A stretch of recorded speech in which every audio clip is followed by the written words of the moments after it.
ప్రణామములు. ఓం శ్రీ గురుభ్యో నమః.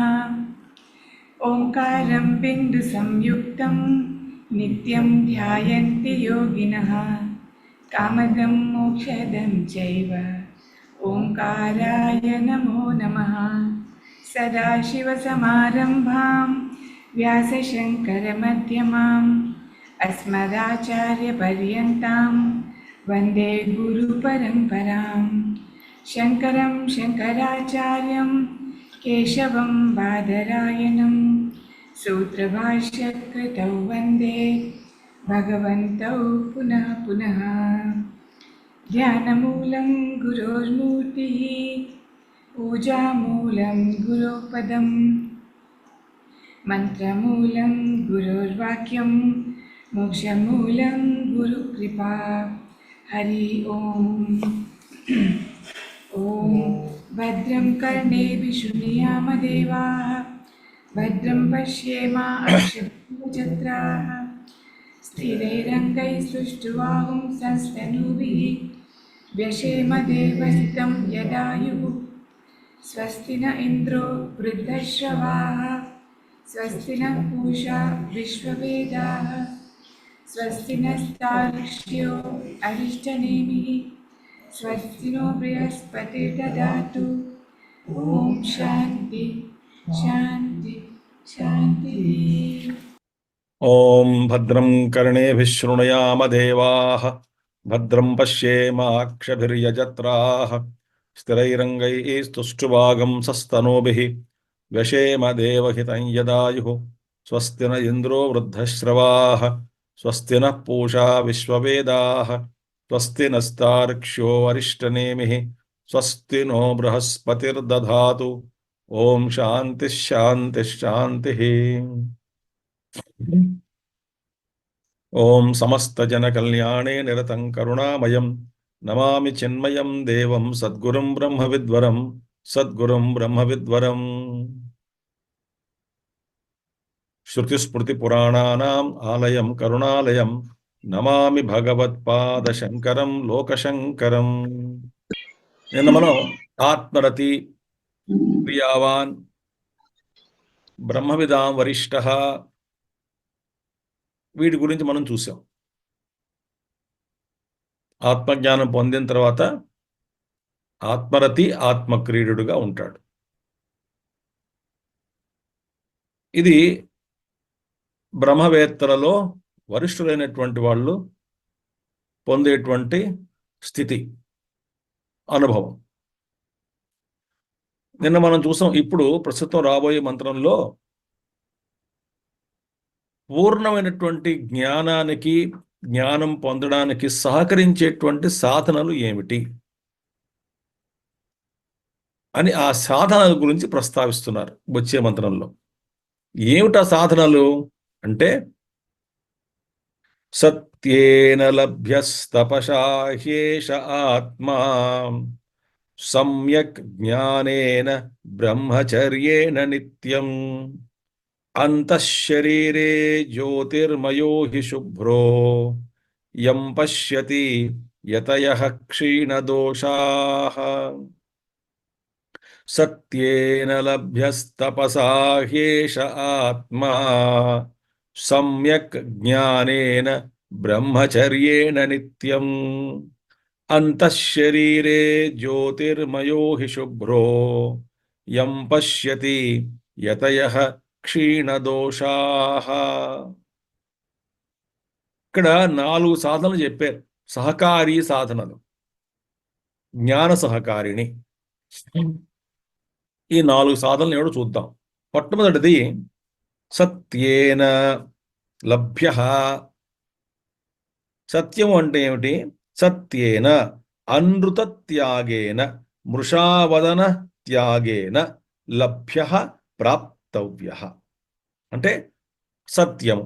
సత్యము అంటే అసత్య పలకకుండా ఉండడం, అసత్య వచనాలని త్యజించడం, అది సత్యం. అంటే ఎప్పుడు అసత్యం, అసలు అసత్యం ఆడవలసిన పని లేనటువంటి స్థితిలో ఉంటాడు సాధకుడు, ఈ సన్యాసి. ఈ సన్యాసి ధర్మాలు చెప్పు భిక్షో అనుకున్నాక మనం భిక్షోహో. కాబట్టి అనృత త్యాగేన అంటే అసత్య వచనాన్ని త్యజించడం, అనృత త్యాగేన లభ్య. ఈ అసత్యము అనేటువంటిది అంటే అబద్ధాలు చెప్పకుండా ఉండడం అనేటువంటిది అలవాటు చేసుకుంటే, చాలా మందికి మనం యోగ రహస్యాలు ఏమంటారంటే 12 సంవత్సరాలు అసలు అసత్యం పలకకుండా ఉంటే ఆ ఆ తర్వాత ఆ వ్యక్తికి వాక్ శుద్ధి కలిగి ఆయన ఏం చెబితే అది జరిగిపోతుంది. తపఃఫలం సత్యాన్ని అనుష్ఠానం చేయడం వల్ల వచ్చేటువంటి ఫలితం ఇది. లభ్య ప్రాప్తవ్య సత్యము. ఈ సత్యం గురించి అన్ని మనకు తెలుసు కాబట్టి మీకు సత్యం అంటే ఏమిటో దాని మీద కాబట్టి అబద్ధం ఆడకుండా ఉండడం. కొన్ని చూడండి, జాగ్రత్త వినండి. మనకి చిన్న పొరపాటు మనం చేస్తూ ఉంటాం జీవితంలో. ఏంటంటే ఒక గోల్డెన్ మంత్రం, every truth need not be spoken. ఇది చాలా ఇంపార్టెంట్ ప్రిన్సిపల్. సత్యమే, కానీ ప్రతి సత్యము చెప్పాల్సిన పని లేదు. ఏదో నాకు కొన్ని సత్యాలు తెలుసు, తెలిసినవన్నీ అందరికీ అవసరమా? అవసరం లేదుగా. అది ఈ విధంగా మనం ఉండగలిగితే సత్యం, మనం ఏంటి సత్యం కానివి కూడా సత్యం అని భ్రమించి అది 10 మందికి చెప్పుతూ ఉంటాం, ప్రచారం చేస్తూ ఉంటాం. మీరు చూసారా ఆ విషయాన్ని? నేను చూడలేదు, విన్నానండి. ఇవన్నీ ఎందుకు? మరొక సాధన చెప్తాను మీకు. ఇప్పుడు 10 మంది కూర్చున్నారు, 10 మంది 10 విషయాలు చర్చించుకుంటే ఏదో వస్తాగా. ఇళ్లలో మనం ఇంట్లో కూర్చున్నాం, ఓ 10 మంది ఉన్నారు, ఏదోదో జ్ఞాపకాలు వస్తాయి, ఏదో చెత్త ఉత్తలు కలుగుతూ ఉంటాయి, ఏదోదో మాట్లాడుతుంటాం, ఏదో సంబంధం ఉన్నవి సంబంధం లేనివి ఒక చోటు నుంచి మరో చోటుకి మనసు అలా తీసుకెళ్తూ ఉంటుంది. అందరి మనసులు అలాగే ఉంటాయి. ఇంకోటి మీరే చెప్తున్నారు, నాకేదో గుర్తుకొచ్చి నేను చెప్పాలని. నాకేం చెప్తుంటే నన్ను ఆపి మీరు ఇంకోళ్ళు ఎవరో వచ్చి, అది కాదండి స్వామి నా మాట నేను ముందు అది ఆపని తర్వాత చూసుకోవచ్చు, నేను ఒక విషయం చెప్తాను అని వాడు చెప్పి ఈ విధంగా జరుగుతుంటుంది. ఆ మధ్యలో మనం ఉన్నాం. మనకి వస్తాయి థాట్లు, నీకేమైనా నాకైనా. ఎవరో ఇప్పుడు గురుదేవ్ గురించి మాట్లాడతారు అనుకోండి, చిన్మయాల వారి గురించి. నేను చిన్నప్పటి నుంచి చూసాను ఆయన్ని, నాకు కొన్ని అనుభవాలు ఉన్నాయి. కానీ అప్పుడు కొన్ని అనుభవాలు స్ఫురణకు వస్తాయి. అప్పుడు నేను చెప్పాలి అనే ఒక థాట్ వస్తుంది. అంటే అది చెప్పాలి, అవసరమా? ఇది ఒక సాధన చేసుకోండి. మీరు ఏమైనా చెప్పాలనుకున్నప్పుడు ఇది ఇప్పుడు అవసరమా? ఈ ఇన్ఫర్మేషన్ వాళ్ళకి అవసరమా? ఇప్పుడు నేను కూడా జోడించి చెప్పాలా? నాకు తెలుసు, నాకు అనుభవం ఉంది, ఈ విషయంలో నాకు పరిచయం ఉంది అని చెప్పడం అవసరమా? మనం అక్కడ మౌనంగా కూర్చోలేమా?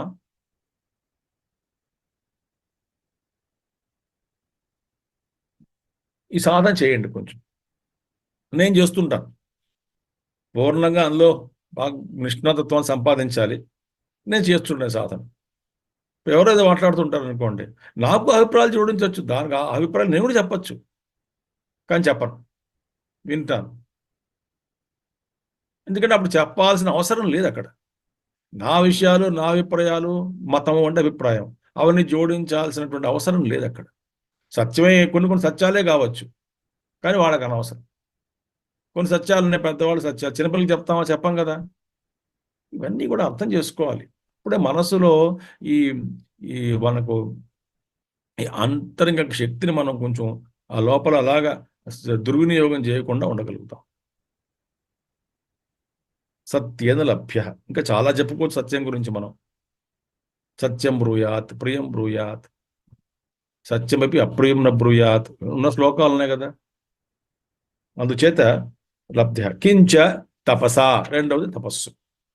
తపసాహి ఇంద్రియ మన ఏకాగ్రతయా మనసశ్చ ఇంద్రియాణం చై ఐకాగ్ర్యం పరమం తపః. శాంతి పరంలో వస్తుంది మహాభారతంలో. తపస్సు అంటే ఏమిటి? చాలా ప్రసిద్ధమైనటువంటి నిర్వచనం. ఒక నిర్వచనం. తపస్సు అంటే ఏమిటి?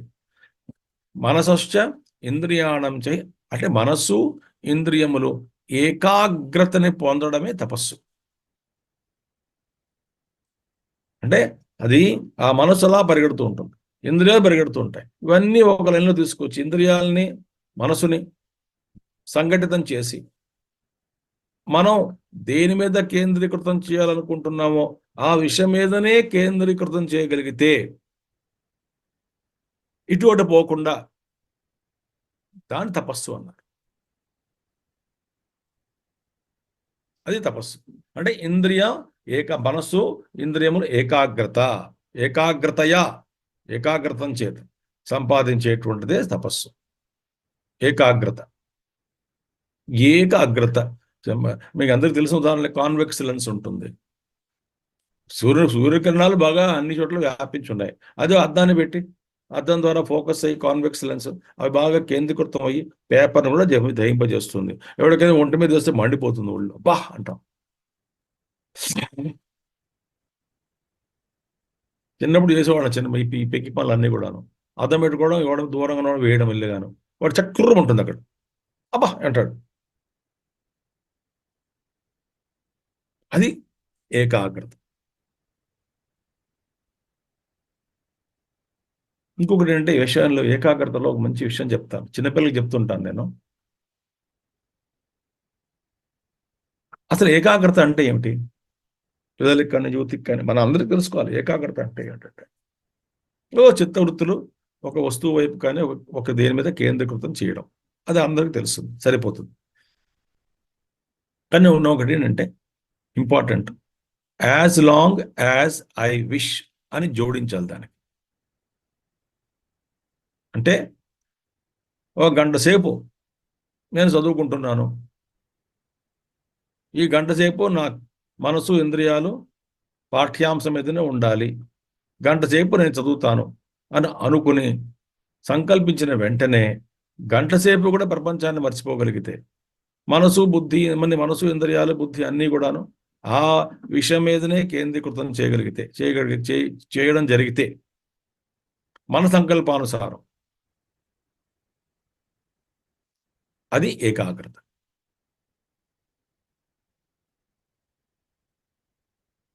ఇంకో విషయం చెప్తా, ఇది చిన్నపిల్లలకి చెప్తుంటాను. మనం చిన్నపిల్లలు ఏమిటి, మనం పిల్లలమే. Concentration is directly proportional to love.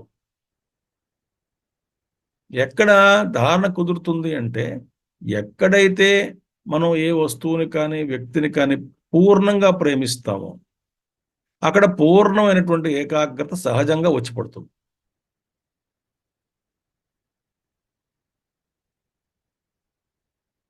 సమయం తెలియదు, సమయం అనేటువంటి భానం దాటిపోతాం.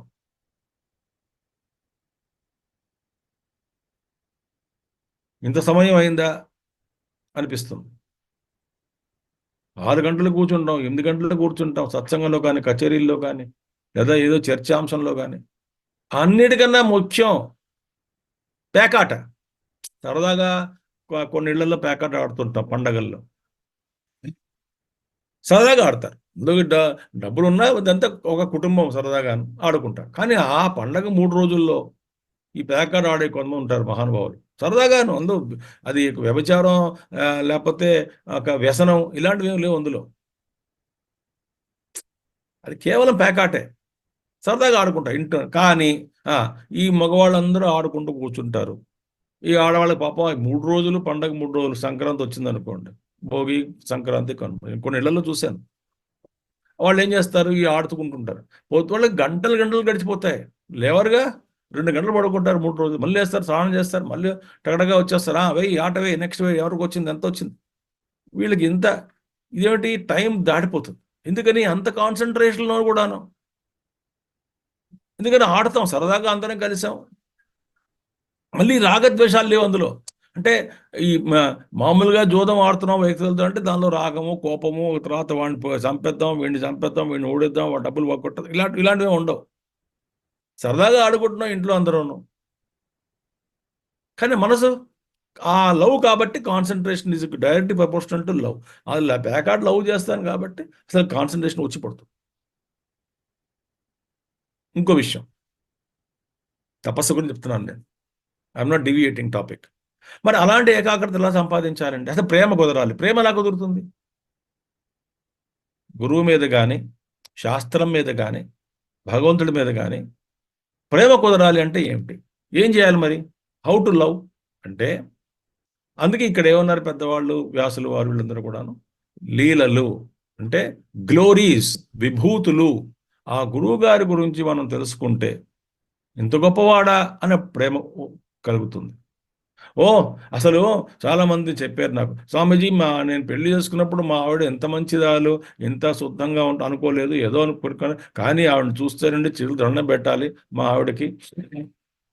అసలు ఎంత సౌమ్యురాలో, ఎంత ఇదో ఎన్నో నేర్చుకుంటున్నాను, ఆవిడే నా గురువుగా అయిపోయారండి, అసలు ఇంకా ప్రేమిస్తున్నాను పెళ్ళైన తర్వాత అంటాడు. నా జీవితం మొత్తం మారుస్తున్నారు ఆవిడ. ఇన్ని లక్షణాలు ఉన్నాయని పెళ్లి ముందు తెలుసుకోలేకపోయాను, కానీ అదృష్టం అలాంటి భార్య దొరకడం అని కొంతమంది చెప్పారు నాకు. అంటే ఒక వ్యక్తి యొక్క గొప్పతనం, గ్లోరీ, విభూతి అంటే వాళ్ళ గొప్పతనం తెలుసుకోగలిగితే అప్పుడు ప్రేమ పెరుగుతుంది. అందుకే ఈ కథలు, విష్ణుమూర్తి కథలు కానీ, సెయింట్స్ అండ్ సేజెస్ స్టోరీస్ కానీ, లేదా శాస్త్రంలో చెప్పినటువంటి కొన్ని అద్భుతమైన అంశాలు మన బుద్ధికి అందించగలిగితే, ఆ బుద్ధి అమ్మా ఇంత మంచి విషయాలున్నాయా, ఎంత గొప్ప మహాత్ముడా, ఇంత మహనీయుడా, ఇంత సింపుల్లా, ఇన్ని లక్షణాలైనా ఉన్నాయా అన్నప్పుడు ఆయన మీద ప్రేమ పెరుగుతుంది. ఆ భగవంతుని మీద కానీ, గురువు మీద కానీ, శాస్త్రం మీద కానీ ప్రేమ పెరుగుతుంది. ఎప్పుడైతే ప్రేమ పెరిగిందో కాన్సన్ట్రేషన్ వచ్చి పడుతుంది.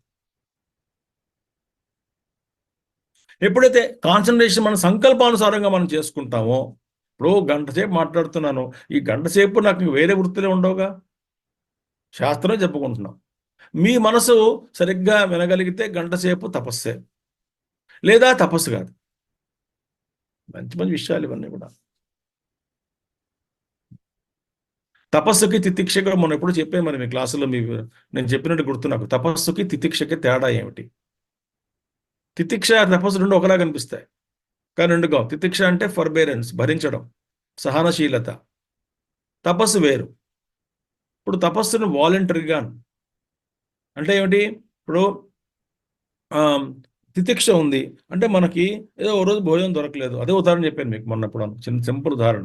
భోజనం దొరకలేదు, పొద్దున్న బ్రేక్ఫాస్ట్ దొరకలేదు, ఎక్కడో తిరుగుతున్నాం, అన్నం సరిగ్గా దొరకలేదు, తిండి దొరకలేదు, ఆ రోజంతా ఏం దొరకలేదు తినడానికి, కానీ ఏదో డబ్బులు ఉన్నాయి కానీ దొరకలేదు. ఆ మొన్నాడు మీరు వచ్చి నిన్నంతా తపస్సు చేశాను నేను, అసలు ఎంత తపస్సే నాకు అనకూడదు.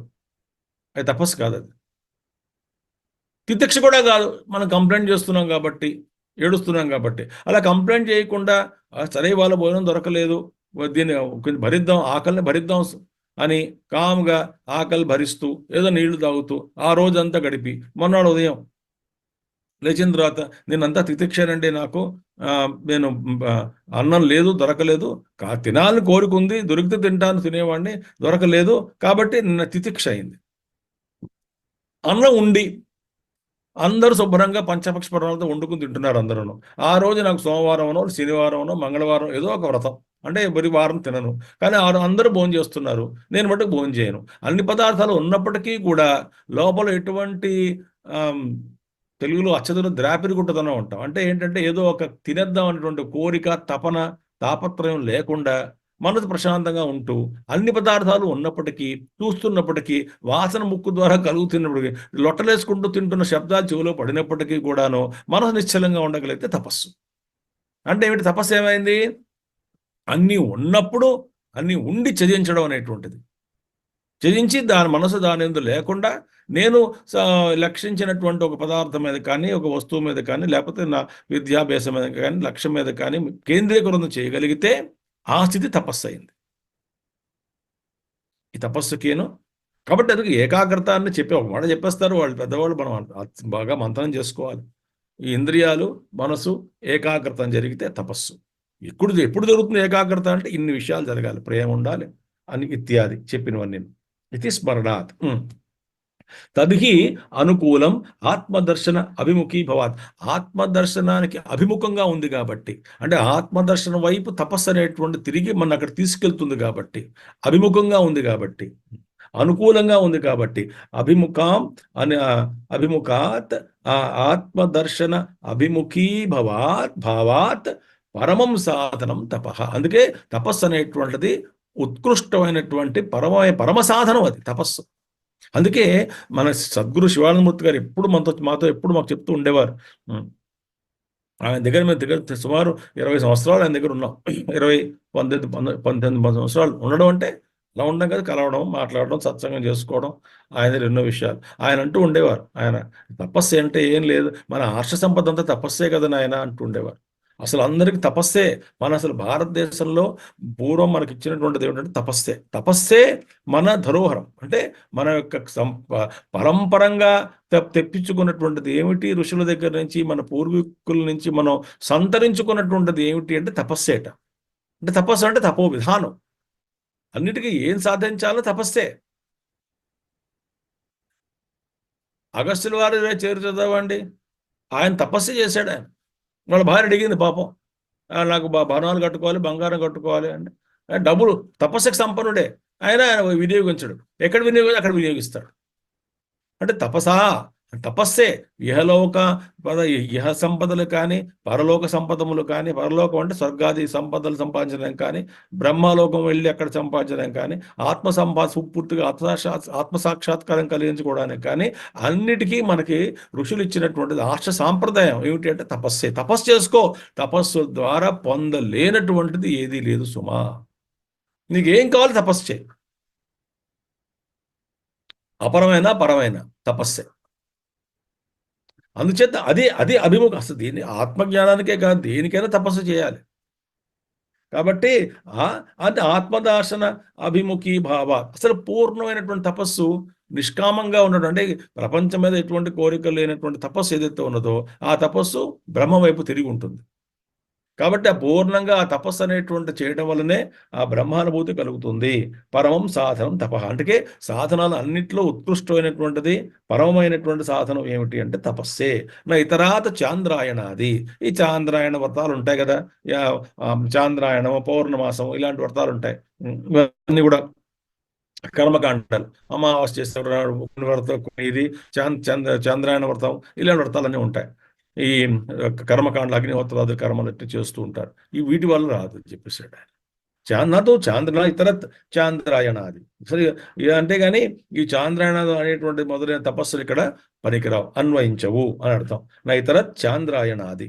అలాంటి తపస్సులు పనికిరావు ఆత్మజ్ఞానానికి. ఒక రోజంతా ఉపవాసం ఉన్నానండి అంటే ఆరోగ్యం బాగుంటుంది, కానీ ఉపవాసం మంచిదే, ఆరోగ్యం బాగుంటుంది. బ్రహ్మ రాదు. నేను తపస్సు చేశాను, ఉపవాసం ఉన్నాను, బ్రహ్మ, అది కుదరదుగా. అది జ్ఞానాదేవత కైవల్యం. కాబట్టి అటువంటి తపస్సు. ఏష ఆత్మ లభ్య ఇది అనుషంగ సర్వత్ర. ఇక్కడ లభ్య అనే పదం ఉంది కదా, పొందడం జరుగుతుంది, పొందుతాము, లభిస్తుంది అన్నటువంటిది అన్ని చోట్ల దానికి మనం అధ్యాహారం చేసుకోవాలి. అంటే దేనితోటి చూడు, సత్యేన లభ్య, తపసా లభ్య, సమ్యజ్ఞానేన లభ్య అని లభ్య అనేటువంటిది అన్ని చోట్ల అన్వయం చేసుకోవాలి. లభ్య పొందుతాడు. సత్యం ద్వారా పొందబడుతుంది, తపస్సు ద్వారా పొందబడుతుంది, సమ్యజ్ఞానం ద్వారా పొందబడుతుంది, బ్రహ్మచర్యం ద్వారా పొందబడుతుంది అనే లభ్య అనేటువంటి పదం అనుషంగ సర్వత్ర. సమ్యజ్ఞానేన యథాభూత ఆత్మదర్శనేన. అసలు ఉన్నది ఉన్నట్టుగా అర్థం చేసుకోవడమే సమ్యజ్ఞానం. ఒక వస్తువు, అసలు వస్తు స్వరూపం ఏమిటి? ఇది వేదాంతంలో చాలా గొప్పది. మన శాస్త్రాలు అసలు వస్తు స్వరూపం ఏమిటి, అదే చింతన.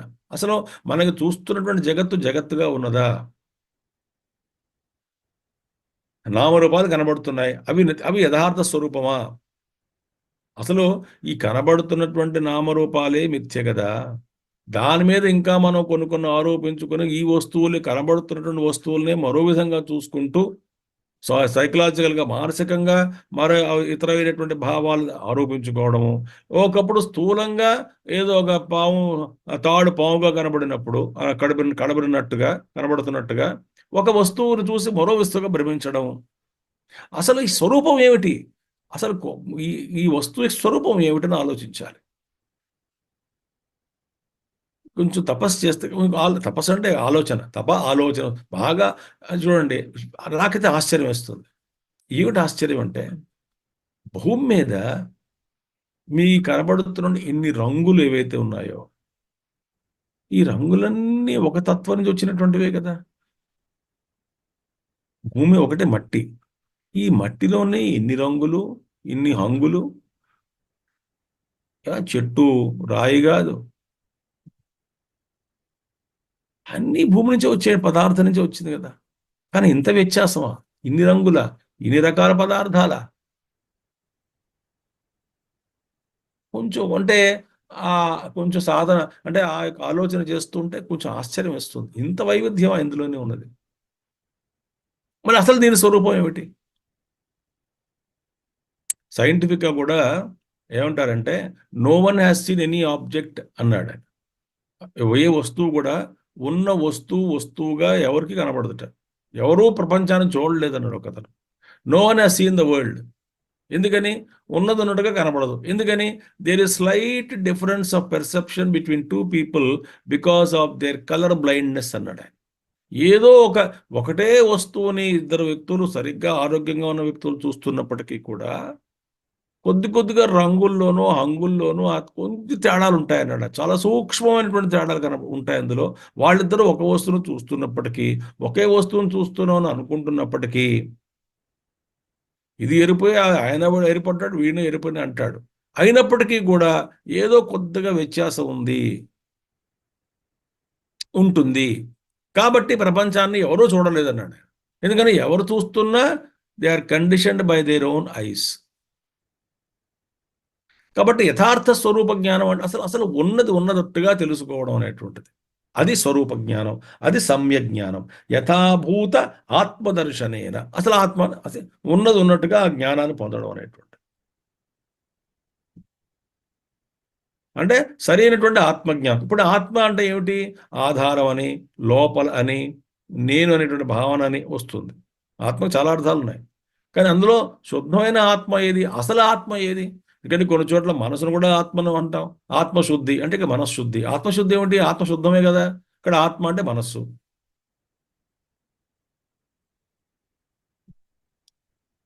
అందుచేత ఈ ఆత్మ అనేటువంటి శబ్దం ఆత్మద ఈ ఇన్ని ఆత్మ నేను దేహాత్మని, ప్రాణాత్మని, ఆకలిగా ఉంది అప్పుడు దేహాత్మ ప్రాణంతో శరీరం తాదాత్మ్యం చెందినటువంటి వాడిగా ఉంటాను. నల్లగా ఉన్నాను శరీరం నేను నల్లగా ఇక్కడ నేనంటే దేంతో తాదాత్మ్యమైంది? ఆత్మ. ఏ ఆత్మ? దేహాత్మ. దేహమే నేను అనుకోండి. కాబట్టి అసలు శుద్ధ ఆత్మ ఏమిటి అనేటువంటిది సమ్యజ్ఞానేన యథాభూత ఆత్మదర్శనేన లభ్య. అప్పుడు దొరుకుతుంది. ఇదేమిటి? ఆ బ్రహ్మ వస్తువు, ఆత్మ వస్తువు దొరుకుతుంది. ఇంకా ఆఖరిది ఏమిటి? మనం చెప్పుకున్నాం కదా, సత్యం అంటే సత్యేన తపసా, తపస్సు ద్వారా, సత్యము ద్వారా, తర్వాత సమ్యజ్ఞానేన, నాలుగవది బ్రహ్మచర్యేణ, మైథున అసమాచారేణ. ఈ మైథునం అనేటువంటిది పూర్తిగా త్యజించడం అనేటువంటిది. మైథున క్రియ త్యజించాలి పూర్తిగా. ఎవరు ఇది? అందుకే ఎవరు చెప్పారు ఇది? పూర్ణమైనటువంటి సన్యాసులకే. పూర్ణమైన సన్యాసే ఈ వ్యవహారంలో ఉన్నటువంటి వాళ్ళు అప్పుడో ఇప్పుడో అబద్ధం ఆడాల్సి వస్తున్నది. ధర్మరాజుకే తప్పలేదు. ఏదో చిన్న చిన్న అబద్ధాలు ఆడాల్సి వస్తూ ఉంటుంది. వ్యవహారం ఉండగా ఈ వ్యవహారం అలాంటిది. అంటే ఇప్పుడు నేను సమర్థించడం లేదు, కానీ you are forced to tell certain things and forced to hide certain things. You are forced to twist certain things. ఈ లోకం తీరిది. ముగ్గు చుట్టుగా పోతే బతకలేము అంటాంగా మనం. ఈ లోకం తీరు. కానీ అందుకే పూర్ణంగా సన్యాసి అయినటువంటి వాడు వీడన్నిటికీ మొహమాటం లేకుండా ఆచరించగలడు. సత్యాన్ని, అహింసని, బ్రహ్మచర్యాన్ని, సమ్యజ్ఞానాన్ని పట్టుకోగలడు. కానీ ఆ పూర్ణ సన్యాసులు కానప్పుడు ఏమిటి అంటే, ఇక్కడ సన్యాసి అంటే ఆశ్రమ సన్యాసి అని చెప్తున్నాను నేను. లోపల సన్యాసి కాదు, ఆశ్రమ సన్యాసి. ఆశ్రమ సన్యాసి one who dedicated to the truth. అలాంటి వాడికి, ఆశ్రమ సన్యాసులకి అక్కడ వీళ్ళకి సాధనలు ఉపయోగపడతాయి, చేయగలుగుతారు వాళ్ళు. అది కూడా ఎక్కువ ప్రపంచంతో సంబంధం లేకుండా ఉండి ఏకాంతంగా సాధన చేసుకుంటున్నటువంటి వాడికి ఇవన్నీ కొన్ని పూర్తిగా ఇవి అనుకూలిస్తాయి. మరి మిగతా వారికో వనప్రస్తున్నారు, గృహస్తున్నారు, ప్రపంచం జరిగే వాళ్ళు ఉన్నారు, పారివ్రాజకులు ఉన్నారు, మరి వాళ్ళకో. కాబట్టి ఇక్కడ ఏం చెప్పాలంటే, ఇప్పుడు పూర్తిగా ఒక్కసారిగా సత్యవంతుడిగా అవ్వడం కష్టం. కాబట్టి ఆ సత్యం వైపు అడుగులు నడుచుకుంటూ పోవాలి. ఇప్పుడు ఒక టేక్ సమ్ టైం. ఇక్కడ ఏదో ఒక విషయం మీద అబద్ధం ఆడాల్సి వచ్చింది అనుకోండి. అబద్ధం ఆడే సత్యం పలికారు. ఎందుకని? ఆ విషయం చాలా మీకు ఉపయోగపడుతున్నట్టుగా ఉంది కాబట్టి ఆ విషయం అనేటువంటిది అక్కడ అబద్ధం ఆడుతుంటారు. ఎప్పుడైతే ఇప్పుడు బొమ్మల విషయం చిన్నప్పుడు మనం బొమ్మలతో ఆడుకుంటున్నప్పుడు, లేదా ఈ వస్తువు కింద పడిపోయినప్పుడు, లేదా చేతిలోంచి కప్పు పడిపోయినప్పుడు, చిన్నపిల్లడికి వాడు అబద్ధం ఆడతాడు భయపడి. నేనే నా చేతిలో పడిపోలేదు, నా చేతి జారిపోలేదు, ఎవరు పగలగొట్టారో తెలియదు అంటాడు వాడు. కొంచెం అక్కడ ఆ వ్యవహారం భయపడ్డాం కాబట్టి అక్కడ. కానీ పెద్దవాళ్ళ చేతులకు కప్పు పడిపోయింది అనుకోండి, వాడు భయపడ్డు. నా చేతిలో పడిపోయింది కప్పు, ఏదో కప్పు పోతే పోయింది కూడా కొనిస్తానంటాడు.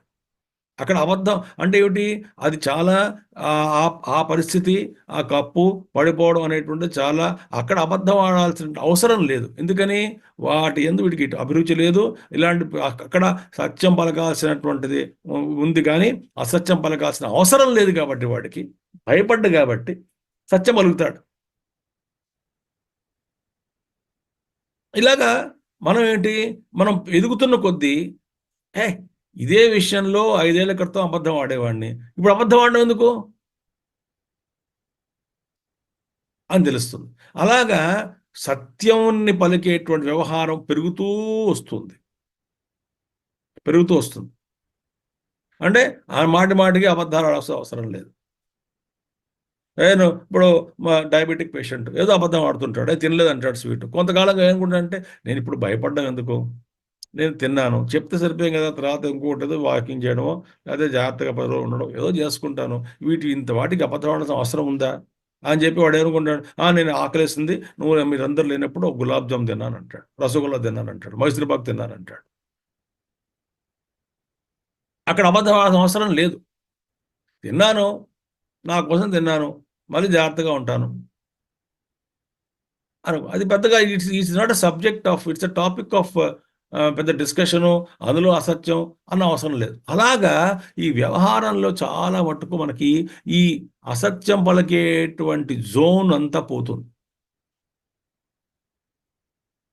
అంటే అడుగులు వేయాలి. అలాగే బ్రహ్మచర్యం అంటే ఏమిటి? అతి సర్వత్ర వర్జయేత్. ఇది అందరికీ వర్తిస్తుంది, గృహస్థులకు కానీ వానప్రస్థులకు కానీ.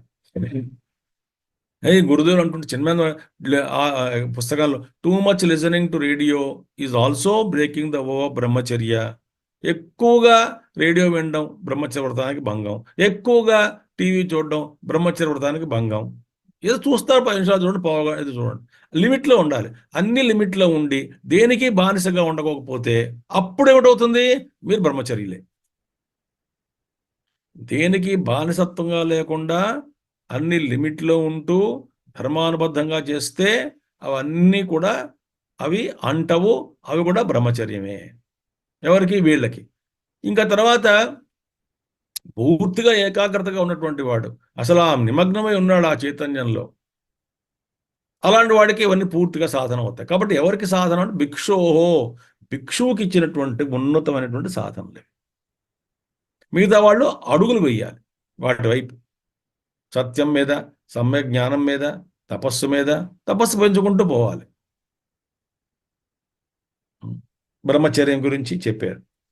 ఇక్కడ నిత్యం సర్వదా, నిత్యం సత్యేన, నిత్యం తపసా, నిత్యం సమ్యక్ జ్ఞానేన ఇది సర్వత్ర నిత్య శబ్ద. లభ్య అనేది ఎలాగైతే మనం అనుషంగం చేసుకున్నామో అదేవిధంగా ఇక్కడ కూడాను ఏది నిత్యం అనేటువంటిది ప్రతి చోట, అంటే నిత్యము. అప్పుడు ఏమైంది? నిత్యం సత్యేన ఏష ఆత్మా లభ్య, నిత్యం తపసా ఏష ఆత్మా లభ్య, నిత్యం బ్రహ్మచర్యేణ ఏష ఆత్మా లభ్య, నిత్యం సమ్యజ్ఞానేన ఏష ఆత్మా లభ్య. ఇక్కడ లభ్య అనే మనం అన్ని చోట్ల అనుషంగం చేసుకున్నాము, నిత్యం అనే కూడా అనుషంగం చేసుకున్నాం. అలా చేసుకోవాలి, అంటే నిత్యము చేయాలి అంటున్నారు.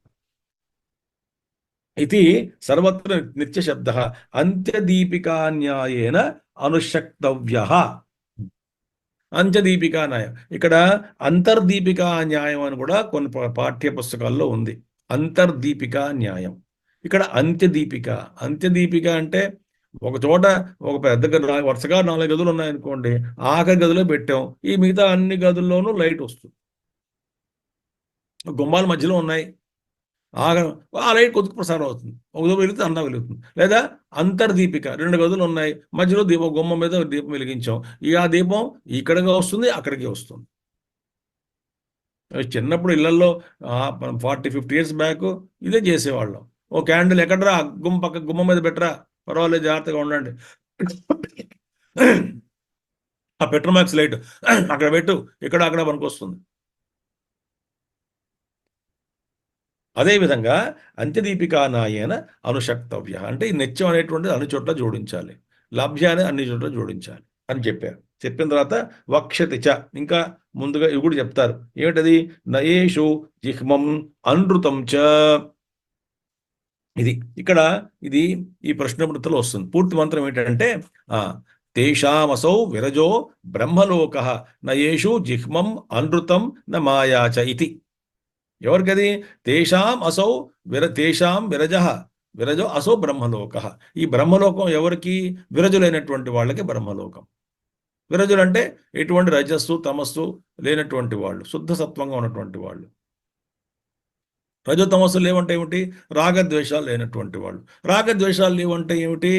ఇలాంటివి లేవు బ్రహ్మలో. యేషు ఎవరిలో అయితే జిహ్మము అనృతము మాయ అనేవి ఉండవు. జిహ్మం అంటే కుటిలత, కుటిల వ్యవహారము. తర్వాత అనృతం అంటే అసత్య వ్యవహారము. మాయ అంటే మోసం చేయడము. ఇలాంటివి ఎవరిలో అయితే లేవో వాళ్ళు విరజులు. ఆ విరజులే బ్రహ్మలోకాన్ని చేరుకుంటారని ప్రశ్నతో వస్తుంది. అంటే ఏమిటంటే చాలా అసలు అసలు ఈ వ్యవహారానికి అతీతంగా వెళ్ళిపోవాలి. ఇప్పుడు లొసుగులు ఉండకూడదు వ్యవహారంలో. లొసుగులు ఎందుకు? లొసుగులు ఏదో తాపత్రయం, ఏదో కకృతి కాబట్టి లొసుగులు పెడతామని. ఏదో కకృతి, ఏదో పొందేద్దాం, ఏదో దాచేద్దాం. అదేంటి? రాగం వల్ల కానీ, ద్వేషం కానీ, రెండు లోభం కానీ, మోహం కానీ, కామం కానీ, ఈ వ్యవహారాలన్నీ ఎందుకు వస్తాయి? ఈ దుర్గుణాలు ఉండబట్టి వస్తాయి. కోరికలు ఉన్నాయి కాబట్టి ఏదో ఆ కోరికని కప్పిపుచ్చుకోవడానికనో ఏదో ఒక కుటిలంగా సంపాదించడమో, మోసం చేసి సంపాదించడమో, అనృతం అబద్ధాలు చెప్పడమో. అసలు ఆ కోరిక లేదనుకోండి, ఇంక ఈ 3 అవసరం లేదుగా.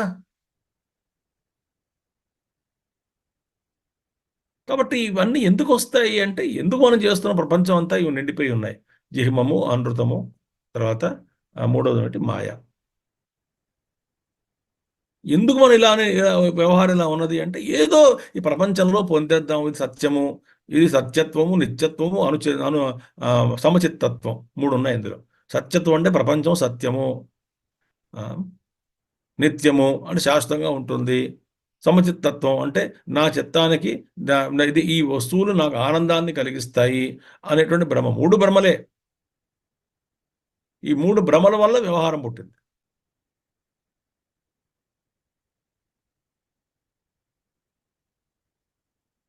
అందుకే ఇవన్నీ వస్తాయి. జిహ్మము, అనృతము, మాయ, ఇవన్నీ అసలు ప్రపంచం మీద ఎటువంటి రుచి లేనటువంటి వాడికి ఈ 3 అవసరం లేదుగా. ఎందుకు అబద్ధం ఆడడం ఎందుకు? మోసం చేయడం ఎందుకు? కుటిలంగా వ్యవహరించడం ఎందుకు? అవసరమే లేదు నాకు. నాలో నేనున్నాను, ఆత్మజ్ఞానిగా ఉన్నాను, తృప్తిగా ఉన్నాను. నాకేం ప్రపంచానికి నేనేం ఆశించను. అది అవసరాలు ఉంటాయా? అవసరాలు ఈశ్వరుడే ఇస్తున్నాడు. అనన్యాశ్చంతయంతో మాం యోగక్షేమ వహామ్యం అన్నాడుగా కృష్ణుడు. ఆయన చూసుకుంటాడు. నేను ఆయన యందు భక్తి, జ్ఞానము, ఆయన యందు భక్తి, శ్రద్ధ, ధ్యాన యోగాదవై కైవల్యోపనిషత్. అందుచేత ఇక్కడ అటువంటిది వక్ష్యతి చ ఇలాంటివి కూడా ఉండవు అని చెప్పబోతుంది. ఇది ప్రశ్న పద్ధతులు చెప్తారు. ఎందుకంటే ఇది బ్రాహ్మణోపనిషత్తు, మంత్రోపనిషత్తు ఒకటే వేదంలో సంబంధించింది కాబట్టి. కహ అసౌ ఆత్మ యహ ఏతై సాధనై లభ్య ఇది ఉచ్యతే. అసలు ఈ సాధనాల వల్ల లభించేటువంటి ఆత్మతత్వం ఏంటది? ఆత్మస్వరూపం ఏమిటి? ఎలాంటి ఆత్మ అది? ఎక్కడుంది అసౌ ఆత్మ? కహ ఆత్మ? అలాంటి ఆత్మ ఎక్కడ ఉన్నది?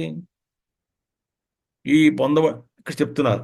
అంతఃశరీరే, అంతః మధ్యే శరీరస్య పుండరీకాకాశే జ్యోతిర్మయో హి రుక్మవర్ణ శుభ్ర శుద్ధం యం ఆత్మానం పశ్యంతి ఉపలభంతే. ఇప్పుడు చూడండి, ఇక్కడ ఏముంది? ఈ శరీరంలోనే ఉంది. ఈ శరీరంలోనే మధ్యే, శరీరస్య మధ్యే పుండరీక ఆకాశే హృదయము, ఆ హృదయంలో ఆకాశము, దహరాకాశము, పుండరీక ఆకాశే, అక్కడ జ్యోతిర్మయమైనటువంటిది రుక్మ వర్ణం అంటే బంగారు వర్ణంతో ఉన్నటువంటిది, మెరిసిపోతున్నటువంటి ఆత్మతత్వం, శుభ్ర శుద్ధంగా ఉంది లోపల. ఇదే ఆత్మజ్యోతి. ఆ జ్యోతి స్వరూపం ఈ విధంగా ఉన్నది అని చెప్పి మనం అది అందులో ఉపాసన చేయొచ్చు. దహర విద్య ఉపాసన, ఉపాసన అది. ఆ వెలుగ్గా చూడడం, లోపల ఆ వెలుగు మీద ధ్యానం చేయడం, ఉపాసన అది. జ్యోతిర్మయోహి రుక్మవర్ణ శుభ్ర శుద్ధ, ఇది శుద్ధమైనటువంటిది. అంటే ఏంటి? పాప పుణ్యాలకు అతీతంగా ఉంటుంది. అన్నిటికీ రాగద్వేషాలకు అతీతంగా ఉన్నటువంటి శుభ్రమైనటువంటి, శోకమోహాలకు అతీతంగా ఉన్నటువంటిది అది ఆ ఆత్మతత్వం. శుభ్ర అంటే శుద్ధం, శుద్ధ యం ఏదైతే, అటువంటి ఆత్మతత్వాన్ని పశ్యంతి, ఆత్మానం ఈ ఆత్మతత్వాన్ని, ఆత్మని పశ్యంతి ఉపలభంతే, చూస్తారు, అనుభవిస్తారు, తెలుసుకుంటారు. ఎవరు? యతయ, యతయ అంటే యతనశీల, అంటే ప్రయత్నం చేసేటువంటి యోగులు, సిద్ధపురుషులు, వాళ్ళు తెలుసుకుంటారు. సన్యాసిన, ఇక్కడ Sanya Shankaracharya is always pro సన్యాసి. అసలు అయి ఉంటారంటే ఒకటి వినండి. ఆ బ్రహ్మతత్వంలోకి మనం పూర్తిగా బ్రహ్మవిద్ బ్రహ్మమే భవతి, ఆ విధంగా జరగాలంటే ఇక్కడ ఈ ప్రకృతి అపరంలో ఉన్నటువంటి ఏది కూడా, ఏ చిన్న కించిత్ మాత్రం ఉన్నప్పటికీ కూడా అందులో ఎంట్రీ కుదరదు, అందులో ప్రవేశం కుదరదు ఆ జ్ఞానంలో.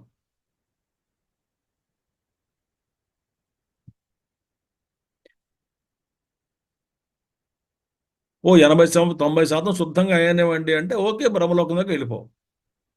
70% ఉంటే కిందకి రా, తపోలోకమో ఏదో లోకానికి వెళ్ళి కూర్చో. కానీ అది మటుకు కుదరదు. మీరు కన్సెషన్ ఇస్తారా? లేదు. బ్రైబ్ కుదరదు, లంచం కుదరదు. అంటే ఏమిటి? అసలు ఏమీ ఉండకూడదు లోపల. పూర్తిగా అన్ని విడిచిపెట్టిన తర్వాతనే ఆత్మజ్ఞానం కలుగు.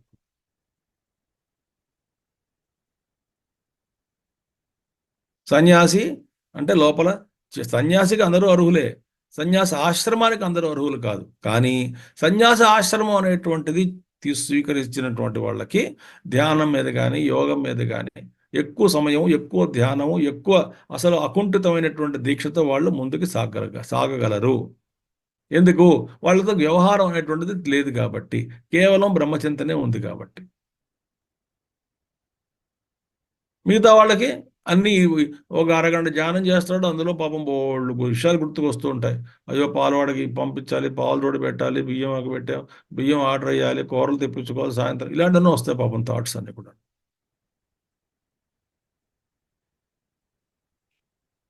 ఎందుకని? వాసనలు ఎక్కువ ఉన్నాయి. అలా మరి ఏం చేయాలండి అంటే కృష్ణుడు 12వ అధ్యాయం చదవండి, పూర్తిగా చెప్తాడు. ఇది చేయలేకపోతే ఇది చెయ్యి, ఇది చేయలేకపోతే ఇది చెయ్యి, ఇది చేయలేకపోతే ఇది చెయ్యి, ఇది ఇది ఇది చేయలేకపోతే ఇది చెయ్యి అని ఇస్తాడు ఆయన.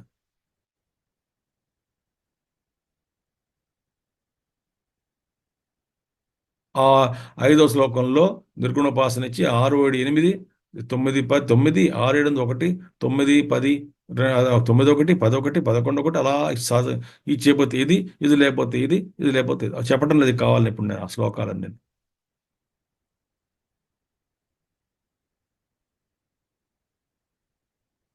యతనశీలా సన్యాసిన, వాళ్ళెవరు? క్షీణదోషా, క్షీణక్రోధాది చిత్తమల, వాళ్ళే సన్యాసులు, యతులు. ఈ లోపల ఎటువంటి కామ కామ క్రోధ లోభ మోహ మద మాత్సర్యాలు అన్నీ పోయే మలములు, చిత్తమలాలు. అన్ని పోయాయి. చిత్తమలాహ అన్ని పోయాయి. స ఆత్మా నిత్యం సత్యాది సాధనై సన్యాసిభి. ఎన్నిసార్లు చెప్పారు సన్యాసి సన్యాసి సన్యాసి అని ఈ మంత్రంలో. అది సన్యాసులకే అందుతుంది. సన్యాసులు అంటే ఎవరు? అన్నిటినీ త్యజించినటువంటి వాడు. లోపల అసలు అసలు ఏమీ ఉండకూడదు. పద్మపత్ర ఎటువంటి ఏ విషయం మీద మిథ్య కదండి, మిథ్య. కాబట్టి దేని యందు కూడా ఆపేక్ష లేకుండా అన్నిటిని విడిచిపెట్టేయాలి చివరికి. అందుకే ఏన త్యజసి తత్యజ అని వస్తుంది. ఇవన్నీ నేను త్యజించాను అన్నాడు గురువుగారి దగ్గరికి వెళ్ళి. దేని ద్వారా త్యజించావు? దాన్ని కూడా త్యజించు అన్నాడు గురువుగారు. అదేంటంటే దేని ద్వారా అంటే నువ్వు అహంకారిగా ఉండి వ్యక్తిగా ఉండి త్యజించావు కదా, అన్ని త్యాగం చేసావు కదా. దేని ద్వారా? నేనున్నాను, నేను అనేటువంటిది ఉన్నావు, దాన్ని పట్టుకున్నావు, ఒక వ్యక్తిత్వం, అహంకారం, జీవుడు, దాని ద్వారా అన్ని త్యాగం చేశానన్నావు. ఇప్పుడు దీని ద్వారా అన్ని త్యాగం చేసావు కాబట్టి దేని ద్వారా అయితే ఇవన్నీ త్యాగం చేయబడ్డాయో దాన్ని కూడా త్యాగం చెయ్యి. అంటే అహంకారాన్ని కూడా నేను చేశాను అని త్యాగం చేశాను అనే వృత్తి ఉంది కదా, థాట్ ఉంది కదా, అది కూడా వదిలే అన్నాడు.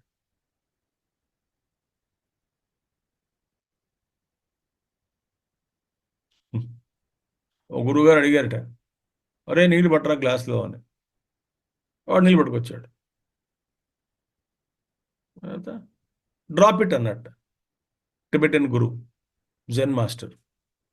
ఆ గ్లాసులో నీళ్ళు కిందకు పడేసి టక్కన వదిలేసాడు. డ్రాప్ ఇట్ అంటే డ్రాప్ చేస్తాడు. అన్న డ్రాప్ అన్నాడు, డ్రాప్డ్ గ్లాసు నీళ్ళు కింద పడిపోయాయి. ఐ డ్రాప్డ్ సార్ అన్నట్టు. డ్రాప్ దట్ ఆల్సో అన్నట్టు ఆయన. అంతే. ఇంకా దానికి ఇంకా ఉలుకు పలుకు లేదు ఆ శిష్యుల్లో. ఆత్మజ్ఞానం అక్కడక్కడే పొందేశాడు. You drop that, an idea that I dropped ఉంది కదా, అది కూడా వదిలేమన్నాడు. అంతే, అక్కడక్కడే ఆత్మజ్ఞానం పొందేశాడు. ఠక్కుమని తెలిసి, ఓ ఇది నేను అని. ఎన్లైటన్మెంట్. అందుకే సన్యాసిభిర్ లభ్యతే. మొహమాటం ఏం లేదండి. అన్నీ వదిలిన వాడికే బ్రహ్మతత్వం. పూర్తిగా అన్నీ వదిలేసుకోవాలి. ఈ సంస్కారాలు, మోహాలు వాటి కార్యములే కదా అన్నీను, మిగతా అన్నీ కూడాను.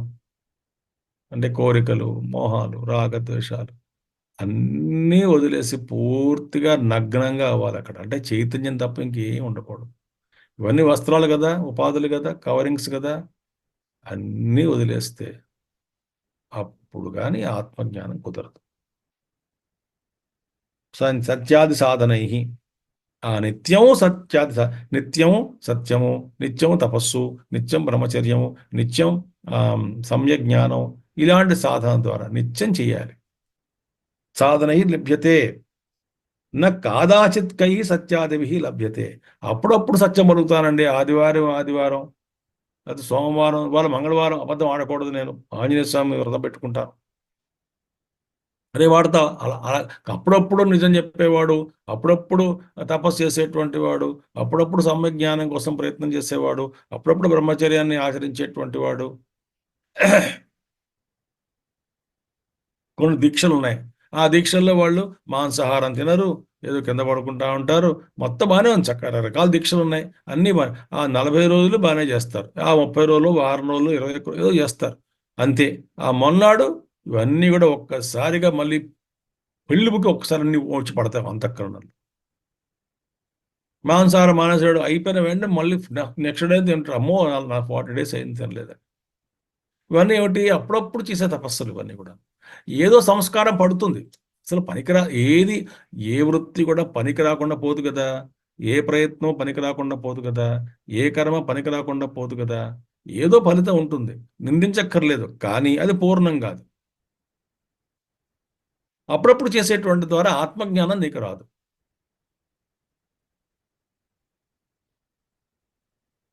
సత్యాది సాధన స్తుత్యర్థ అయం అర్థవాద. ఈ అర్థవాదం ఏదో విషయాన్ని యూలాజీ అంటారు, ప్రైజ్ అంటాం. ఈ అర్థవాదం ఎందుకు చెప్పడం జరిగింది అంటే ఆ సత్యాది సాధనాల్ని కొంచెం ప్రశంసించడానికి, కొంచెం బాగానే ప్రశంసించడానికి. అవి లేనిదేవి రావు కాబట్టి ఈ యొక్క సత్యాది సాధనలు ప్రశంసించడానికి అర్థవాదం ఇక్కడ తీసుకురావడం జరిగింది. ఇది ఈ మంత్రం. కాబట్టి నిత్యము సత్యము, నిత్యము సత్యేన లభ్య, నిత్యం తపసా లభ్య, నిత్యం సమ్యజ్ఞానేన లభ్య, నిత్యం బ్రహ్మచర్యేన లభ్య. ఇక్కడ లభ్య నిత్యం రెండు జోడించుకోవాలి. ఉం. ఇప్పుడు నేను ఇక్కడ ఆపేస్తాను, ఎందుకంటే ఈ ఆరో మంత్రం ఇప్పుడు అలాగే కుదరదు, టైం పడుతుంది, 10 నిమిషాలు మనం పూర్తి చేయలేం.